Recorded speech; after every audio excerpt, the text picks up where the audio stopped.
Ele criou diversas cidades, e a mais famosa se tornou a Babilônia.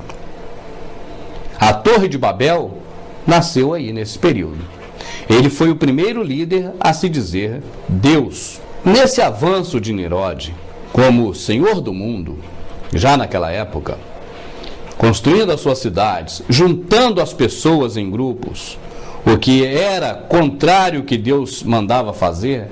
Deus falava para ser fecundo e se espalhar sobre a face da terra e povoar a terra, e ele estava fazendo um processo inverso, ajuntando todo mundo em cidades fortificadas e cultuando então a quem ele dizia que era ele próprio, nesse caso Deus Sol, o astro rei Sol. Ele dizia que era ele próprio. Esse homem, não ficando apenas nas aberrações que fazia, nas idolatrias que promovia, nas orgias que praticava e incentivava, ele se apossou da própria mãe. Ele fez a mãe de mulher dele, Semíramis. Essa famosíssima. E Semíramis, então, deteve para si o título de deusa.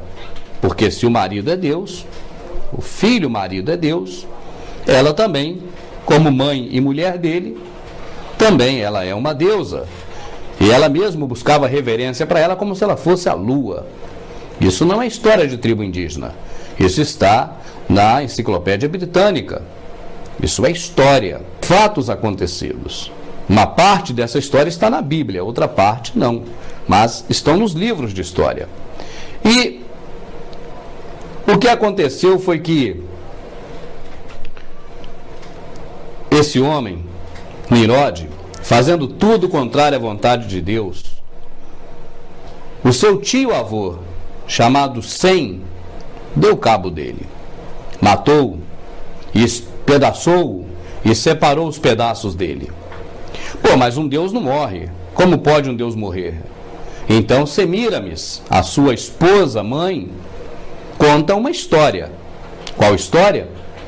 Ele não morreu. Ele foi para o lugar dele. Ele é o sol, olha ele lá. Ele está lá no sol.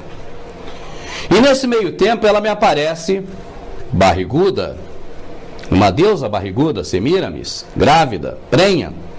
Como poderia? Se o marido, que é filho, subiu, virou o sol, como poderia estar grávida? Então ela contou mais uma história mítica. Olha, Deus me engravidou. Vou conceber um fruto do Espírito de Deus. E na verdade, ela tinha arrumado um filho fora do casamento. Isso é lógico. Do casamento com o filho, marido. Mas fora desse casamento. Porque além de marido e filho, ainda era chifrudo. Essa é a realidade. Resumindo, essa Semíramis não valia nada. Essa mulher terrível que hoje é homenageada por todo mundo, ela é a mãe das prostitutas, porque foi ela quem, junto com o filho, o marido, fundou a Babilônia. E a Bíblia chama a Babilônia de a mãe das prostitutas.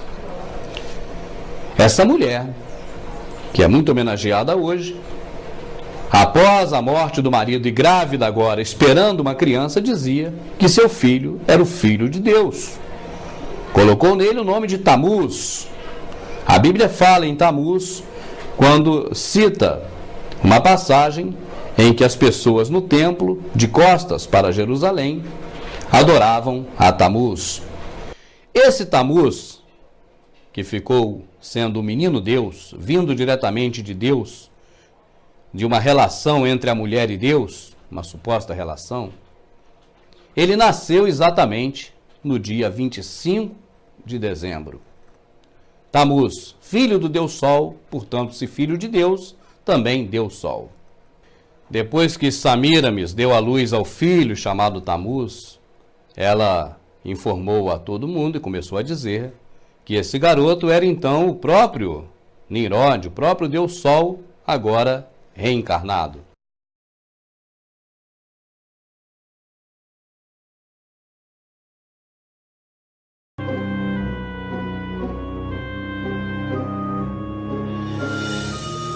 Apocalipse, capítulo 13. Depois vi um monstro que subia do mar.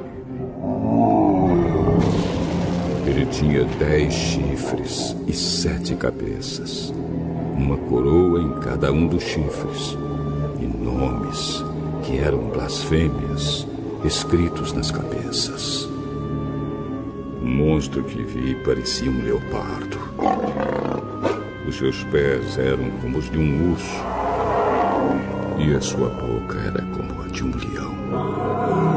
E ao monstro o dragão deu o seu poder, o seu trono e grande autoridade.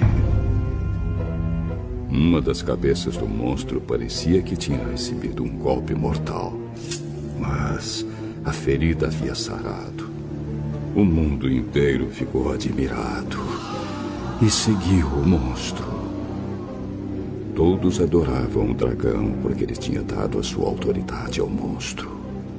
Eles adoravam também o monstro, dizendo: quem é tão forte como o monstro? Quem pode lutar contra ele? Foi permitido ao monstro se gabar da sua autoridade e dizer blasfêmias contra Deus. E ele recebeu autoridade para agir durante 42 meses. Ele começou a blasfemar contra Deus, contra o seu nome, contra o lugar onde ele mora e contra todos os que vivem no céu. Foi permitido que ele lutasse contra o povo de Deus e o vencesse. E também recebeu autoridade sobre todas as tribos, nações, línguas e raças. Todos os que vivem na terra o adorarão, menos aqueles que desde antes da criação do mundo têm o nome escrito no livro da vida, o qual pertence ao Cordeiro que foi morto. Portanto, se vocês quiserem ouvir, escutem bem isto. Quem tem de ser preso será preso.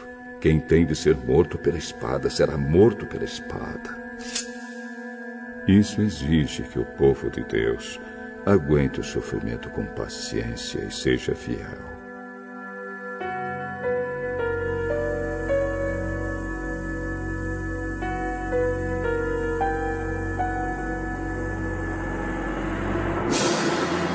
Então vi outro monstro que subia da terra. Ele tinha 2 chifres parecidos com os de um carneiro, mas falava como um dragão. Usava toda a autoridade do primeiro monstro na sua presença. Forçava a terra e todos os que moram nela a adorarem o primeiro monstro, aquele cuja ferida mortal havia sido curada.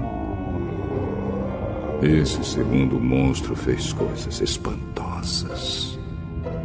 Fez com que caísse fogo do céu sobre a terra, na presença de todas as pessoas.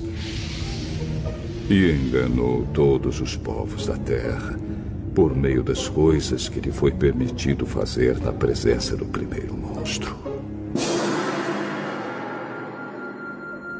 O segundo monstro disse a todos os povos do mundo que fizessem uma imagem em honra ao outro monstro, que havia sido ferido pela espada e não havia morrido.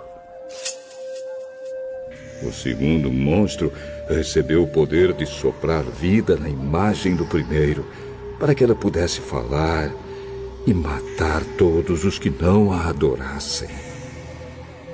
Ele obrigou todas as pessoas, importantes e humildes, ricas e pobres, escravas e livres, a terem um sinal na mão direita ou na testa. Ninguém podia comprar ou vender, a não ser que tivesse esse sinal, isto é, o nome do monstro ou o número do nome dele. E isso exige sabedoria.